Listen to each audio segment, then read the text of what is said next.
புரட்டாசி மாதத்தில் விஷ்ணு வழிபாடு எவ்வாறு உருவானது தெரியுமா? அதில் மறைந்திருக்கும் அற்புதமான புராண கதை இன்று உங்களுக்காக.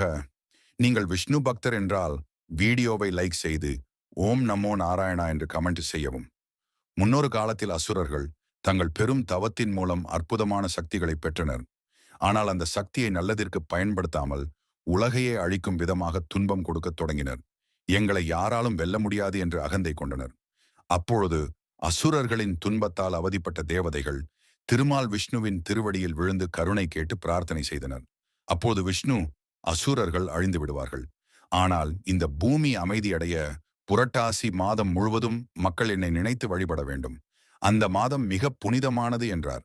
அகந்தையில் மூழ்கிய அசுரர்களை விஷ்ணு பல அவதாரம் எடுத்து அசுரர்களை யுத்தத்தில் தோற்கடித்தார். அவர்களின் சக்தி அழிந்தது. உலகம் மீண்டும் அமைதி அடைந்தது.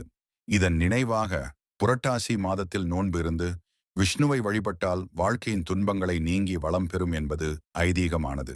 ஆன்மீக புரிதலில் ஹலோ சந்திரன்.